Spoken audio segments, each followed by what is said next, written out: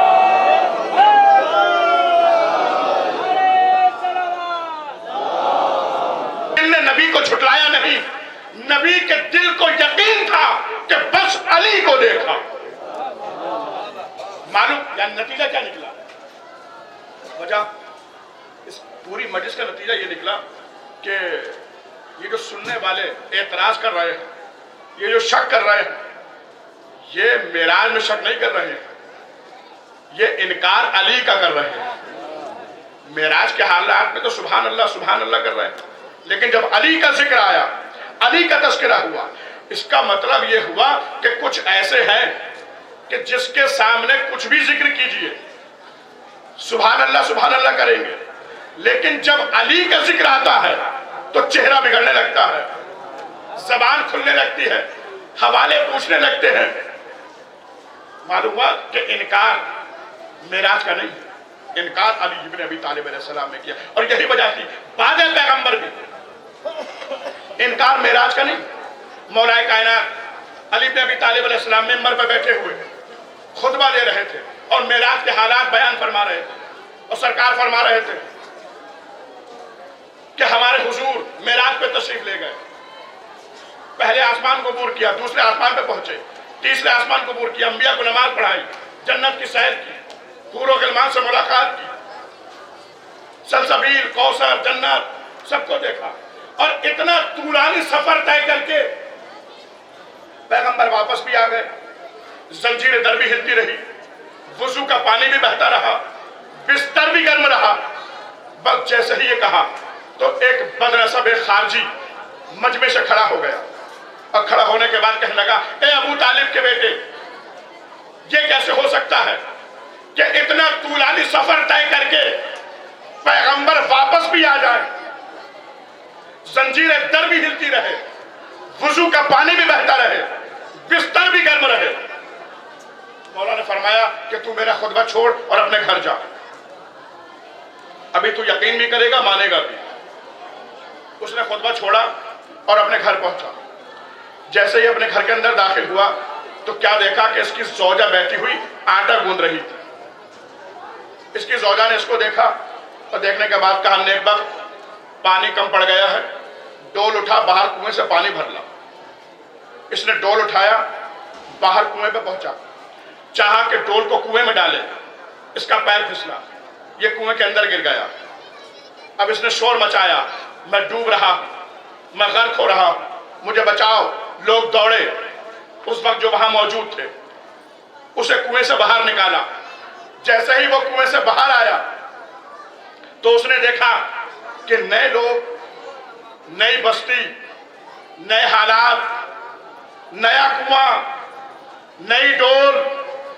میں ابھی تک جو خاموش ہوتا ہوں جملے کو تبدیل کر رہا ہوں کہ جب گرا تھا تو مرد تھا،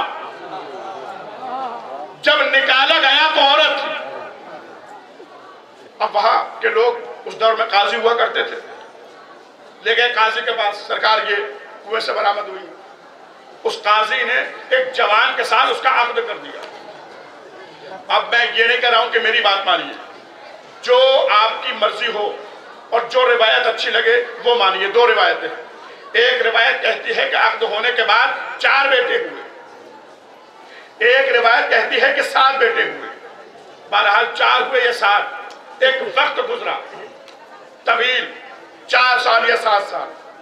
اب 4 سال یا 7 سال کے بعد یہ خود آٹا گوننے بیٹھے، پھر پانی کم پڑ گیا، اب خود ڈول کو اٹھایا، کنویں کے پاس پہنچی، چاہ کے ڈول کو کنویں میں ڈالے، پیر پھسلا کنویں کے اندر، شور مچایا، میں ڈوب رہی ہوں، غرق ہو رہی ہوں۔ لوگ دوڑے، کنویں سے باہر نکالا۔ جیسے ہی کنویں سے باہر آئے دیکھا کہ وہی پرانے لوگ، پرانی بستی، پرانا کنواں، پرانے حالات، پھر جنس تبدیل ہو گئی، واپس مرد ہو گیا۔ ڈول کو اٹھایا اور دوڑتا ہوا گھر پہنچا۔ جیسے ہی گھر کے اندر داخل ہوا تو کیا دیکھتا ہے، اس کی زوجہ بیٹھی ہوئی ویسے ہی آٹا گوندھ رہی تھی۔ اب ڈول کو رکھا اور رکھنے کے بعد اپنی زوجہ سے کہنے لگا کہ نیک وقت یہ بتا میں کتنی دیر کے بعد واپس آیا ہوں؟ اس نے کہا پریشان کیوں ہوتا ہے، ابھی گیا تھا ابھی واپس آ گیا۔ اس نے کہا ابھی گیا تھا ابھی واپس آ گیا؟ ہاں، کیا ہوا؟ کہ کچھ نہیں، تو اپنا کام کر۔ ڈول کو رکھا۔ اب سنیے جملے اب ہیں سننے والے۔ ڈول کو رکھا، دوڑتا ہوا مسجد نبوی پہنچا۔ جیسے ہی مسجد نبوی پہنچا تو کیا دیکھتا ہے، مجمع بھی وہی، خطیب بھی وہی، خطبہ بھی وہی، جملہ بھی وہی، اور بڑے بڑے ستون تھے۔ جا کے چپکے سے کھڑا ہو گیا اور دل میں سوچنے لگا کہ اتنا وقت میرے ساتھ گزرا، میں علی ابن ابی طالب کو کیسے بتاؤں۔ جیسے ہی دل میں سوچا، مولا نے پھر خطبے کو روکا اور روکنے کے بعد کہا، اے فلاں ابن فلاں، تو میرا خطبہ چھوڑ کے گھر جائے، تیری زوجہ پانی کو کہے، تو ڈول اٹھائے، کنویں کے پاس پہنچے، تیرا پاؤں پھسلے تو کنویں کے اندر گر جائے، تجھے باہر نکالا جائے، تیری جنس تبدیل ہو جائے، پھر تیرا عقد ہو جائے، پھر 4 سال یا 7 سال کے بعد اسی طرح سے تو آٹا گوننے بیٹھے، پھر پانی کم پڑ جائے، ڈول اٹھائے، کنویں کے پاس پہنچے اور چاہے کہ ڈول کو کنویں میں ڈالے، پیر پھسلے، کنویں کے اندر خود گر جائے، دوبارہ تجھے باہر نکالا جائے، تیری جنس واپس آ جائے۔ ڈول کو گھر پہ رکھ کے یہاں ستون کے پاس کھڑا ہو کے سوچے کہ اتنا وقت میرے ساتھ گزرا، میں علی کو کیسے بتاؤں؟ مولا نے فرمایا بے وقوف، اتنا وقت تیرے ساتھ گزرتا ہے، تجھے یقین آتا ہے پیغمبر معراج سے واپس آ جائیں، زنجیر در بھی ہلتی رہے، وضو کا پانی بھی بہتا رہے۔ صلوات پڑھیے محمد وآلہ محمد۔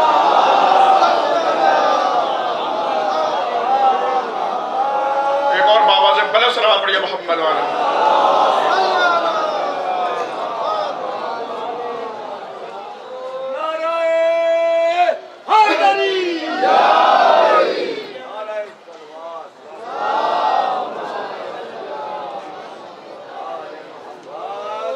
دیکھیے، 2 کام کرنے میں کبھی شرمندگی محسوس نہ کیا کیجیے، ایک یا علی کہنے میں اور دوسرا آل محمد پہ صلوات پڑھنے میں۔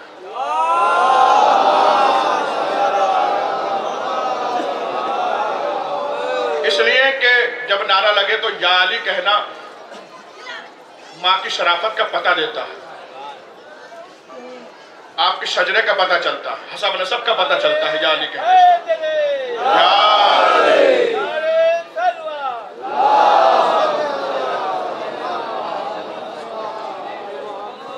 اور آل محمد پہ درود پڑھنا وہ عبادت ہے جس میں وہ بھی شریک ہوتا ہے جو لا شریک ہے۔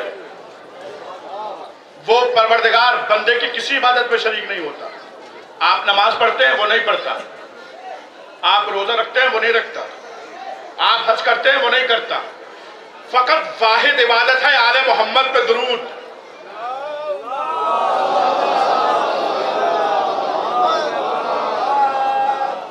بلکہ میں نے دو کام ایسے دیکھے ہیں کہ آپ بھی کرتے ہیں، خدا بھی کرتا ہے. پہلا کام ہے آل محمد پہ درود، آپ بھی پڑھتے ہیں وہ بھی پڑھتا ہے، اور یہ بھی قرآن سے ثابت ہے. ان اللہ و ملائکۃہ یصلون علی النبی یا ایھا الذین آمنوا صلوا علیہ وسلموا تسلیما. آیت موجود ہے. یہ پہلا کام ہے کہ آپ بھی کرتے ہیں، خدا بھی کرتا ہے. دوسرا کام کون سا ہے؟ اہل بیت کے دشمنوں پر لعنت کرنا. آپ بھی کرتے ہیں وہ بھی کرتا ہے. اور یقین آئے تو سورہ احزاب پڑھ کے دیکھ لیجئے گا. ایک صلوات پڑھیے محمد و آل محمد.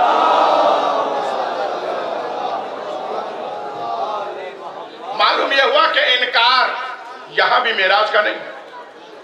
انکار جو کیا گیا وہ علی ابن ابی طالب علیہ السلام کی ذات میں کیا گیا. اور خود یہ تو فرمایا ہے، پیغمبر کی حدیث ہے، سرکار نے فرمایا ہے. ایک صلوات پڑھیے محمد و آل محمد. ایک باواز بلند صلوات پڑھیے محمد و آل محمد.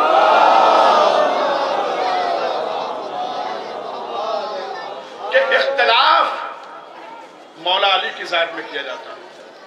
اور سرکار کی حدیث ہے کہ مولا علی سے فرمایا کہ یا علی، لوگ نہ اللہ کی ذات میں اختلاف کریں گے نہ میری ذات میں اختلاف کریں گے. اختلاف کریں گے تو لوگ آپ کی ذات میں کریں گے. معلوم یہ ہوا کہ اختلاف جو ہو رہا ہے وہ علی ابن ابی طالب علیہ السلام کے وہاں. اور یہی وجہ تھی کہ کربلا میں کس بات کا اختلاف تھا. کربلا میں جو لشکر یزید تھا وہ کس بات پر اختلاف کر رہا تھا؟ نماز پر، روزے پر، حج پر، زکوٰۃ پر، کس چیز پر؟ لشکر یزید کا جملہ موجود ہے کہ جب امام حسین علیہ السلام نے فرمایا کہ بتاؤ کہ تم مجھے کیوں قتل کرنا چاہتے ہو، کیا میں نے محمد کے دین کو تبدیل کر دیا؟ تو کیا کہا تھا؟ نہیں، آپ نے دین محمد کو تبدیل نہیں کر دیا. کہ پھر کہ ہم آپ کو آپ کے باپ علی ابن ابی طالب کے بغض میں قتل کرتے. معلوم یہ ہوا کہ کربلا کی جنگ علی کے بغض میں تھی. جو دشمن آئے تھے وہ علی کے دشمن تھے، وہ علی کے مخالف تھے. لیکن ہاں عزاداران مظلوم کربلا، امام حسین بھی اپنا بھرا گھر لے کے کربلا پہنچے تھے اور اپنے بابا پر بھرا ہوا گھر لٹا دیا. عزاداران مظلوم کربلا، آپ رونے کے لیے آئے ہیں، گریہ کرنے کے لیے، پرسہ دینے کے لیے. میں زیادہ طویل مسائل نہیں پڑھوں گا، بس محسوس کیجئے گا اور روئیے گا. میں چاہتا ہوں کہ اس مجلس میں ایک ایسی بیوی کا تذکرہ کر دوں کہ جس کو بہت تمنا تھی اپنے وطن جانے کی. کون؟ جناب سکینہ سلام اللہ علیہا، جو اپنے بابا کو یاد کر کے رویا کرتی تھی، جو زندان کے دروازے پہ آ کے کھڑی ہو جاتی تھی، ہر آنے جانے والے سے کہتی تھی کیا تم کربلا جا رہے ہو؟ اگر کربلا جا رہے ہو تو میرے بابا کو میرا سلام کہہ دینا. عزاداران مظلوم کربلا، کتنی مظلومہ ہے جناب سکینہ سلام اللہ علیہا. آپ مقتل پڑھیے، تاریخ پڑھیے تو آپ کو پتہ چلے گا کہ جناب سکینہ سلام اللہ علیہا پیاسی تھی. بی بی کو تماچے لگے، یہ حق ہے کہ بی بی کو تماچے مارے گئے، بی بی پیاسی تھی. لیکن مقتل یہ تو بتاتا ہے کہ بی بی سکینہ پیاسی تھی، لیکن یہ نہیں بتا پاتا کہ کب تک پیاسی رہی. مقتل نے یہ تو بتایا کہ بی بی کے تماچے لگے، لیکن یہ نہیں بتا پا رہا ہے مقتل کہ کتنے تماچے لگے. ہاں عزاداران مظلوم کربلا، جناب سکینہ سلام اللہ علیہا اپنے باپ کو یاد کر کے رویا کرتی تھی. ایک دن جناب سکینہ زندان میں سو رہی تھی کہ ایک مرتبہ آنکھ کھلی اور بی بی نے گریہ کرنا شروع کیا، میرے بابا کہاں ہیں؟ میرے بابا کہاں ہیں؟ جناب زینب نے فرمایا بیٹی تمہارے بابا یہاں نہیں، تمہارے بابا تو کربلا کے میدان میں 3 دن کے بھوکے پیاسے شہید کر دیے گئے. جناب سکینہ نے کہا نہیں پھوپھی اماں، ابھی میرے بابا آئے تھے مجھے سینے سے لگایا تھا، مجھے پیار کیا تھا اور کہہ رہے تھے اے بیٹی اب تیری مصیبت کے دن ختم ہو گئے۔ ابھی میرے بابا آئے تھے، بچی کے بین سے تمام بیویاں رونے لگی۔ عزادارو رونے کی آواز یزید ملعون کے کانوں میں پہنچی۔ اس نے کہا کہ کون رو رہا ہے؟ کہ 4 برس کی یتیمہ اپنے باپ کو یاد کر کے رو رہی ہے۔ عزاداران مظلوم کربلا، اس ملعون نے امام حسین کا کٹا ہوا سر بھجوا دیا۔ چوتھے امام نے اپنے بابا کے سر کو لیا اور لے کے جناب سکینہ کے پاس پہنچے اور جانے کے بعد کہا بہن اٹھو تمہارے بابا تم سے ملنے آئے ہیں۔ جناب سکینہ نے اپنے بابا کے سر کو لیا، سینے پہ رکھا اور بیان کرنا شروع کیے، اے بابا آپ کے بعد تماچے مارے گئے، اے بابا آپ کے بعد تازیانے لگائے گئے، اے بابا آپ کے بعد سر سے چادر اتار لی گئی، اے بابا آپ کے بعد ہمارا کوئی پرسان حال نہ تھا۔ عزاداران مظلوم کربلا، بی بی نے بیان کرتے کرتے ایک مرتبہ اپنے بیان بدلے اور اپنے بابا کے کٹے ہوئے سر میں ہاتھ کو پھیرا اور پھیرنے کے بعد کہا اے بابا آنکھیں کھولیے اور میری طرف دیکھیے اور دیکھ کر بتائیے کہ آپ نے 57 برس کی عمر میں کوئی ایسی 4 برس کی بچی دیکھی ہے جس کے بال سفید ہو گئے ہو، جس کے چہرے پہ جھریاں پڑ گئی ہو؟ اے بابا شمر کے تماچوں نے بوڑھا کر دیا۔ ہاں عزاداران مظلوم کربلا، جناب سکینہ اپنے باپ کو روتے روتے اس دنیا سے رخصت ہو گئی۔ عزادارو جب اہل حرم کو رہائی ملی اور 3 دن تک ماتم کرنے کے بعد جب یہ قافلہ کربلا کی جانب چلنے کو تیار ہوا تو چوتھے امام آہستہ آہستہ چلتے ہوئے زندان شام میں پہنچے اور اپنے زخمی ہاتھوں کو قبر سکینہ پہ رکھ کے کہا اے بہن تمہارا غریب بھائی رخصت آخر کو آیا ہے، رخصت ہونے کو آیا ہے۔ عزاداران مظلوم کربلا، قبر سکینہ سے آواز آئی اے بھیا ایسا نہ کہیے، ارے آپ غریب نہیں ہیں، غریب تو وہ ہوتا ہے جسے وطن نصیب نہ ہو۔ اے بھیا آپ تو وطن جا رہے ہیں، اے بھیا جب وطن جائیے گا فاطمہ صغریٰ کو میرا سلام کہہ دیجئے گا، کہیے گا اچھا ہوا فاطمہ جو کربلا نہیں آئیں، ورنہ شمر کے تماچے لگتے، شمر کے تازیانے لگتے۔ انا للہ و انا الیہ راجعون، رضا بقضائہ تسلیما لامرہ۔ یا حسین اللہ تشریف رکھے۔